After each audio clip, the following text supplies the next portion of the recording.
विद्यापीठ विभाग ranking framework UDRF समितीनं पुण्यश्लोक अहिल्यादेवी होळकर सोलापूर विद्यापीठाच्या विविध विभागांची सोमवार आणि मंगळवार पाहणी केली।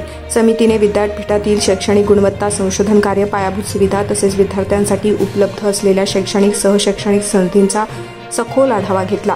समितीच्या सदस्यांनी विद्यापीठाच्या विविध अध्यापन व संशोधन विभागांना भेटी देत संबंधित विभाग प्रमुखांशी चर्चा केली।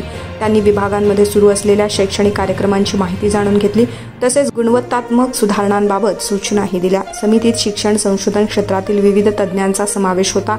यांनी विद्यापीठाच्या कार्यपद्धतीचं कौतुक करत भविष्यातील गुणवत्ता साधारणा व तसेच सुधारणा आणि नवनवीन उपक्रमांसाठी मार्गदर्शन केले। पुण्यश्लोक अहिल्यादेवी होळकर सोलापूर विद्यापीठाच्या दृष्टीने ही समितीची भेट एक महत्त्वपूर्ण पाऊल ठरली असून विद्यापीठाच्या राष्ट्रीय स्तरावरील गुणवत्ता मूल्यांकनात तिचा सकारात्मक परिणाम होईल असा विश्वास विद्यापीठ प्रशासनानं व्यक्त केला आहे। या समितीमध्ये मुंबईच्या DTSS कॉलेजचे डॉक्टर MS कुऱ्हाडे अध्यक्ष व सदस्य म्हणून, स्वामी रामानंद तीर्थ मराठवाडा विद्यापीठ नांदेड येथील डॉक्टर कृष्णन चैतन्य, डॉक्टर दत्ता खंदारे आणि सावित्रीबाई फुले पुणे विद्यापीठ येथील डॉक्टर तुकाराम रोंगटे या तज्ज्ञांचा समावेश होता।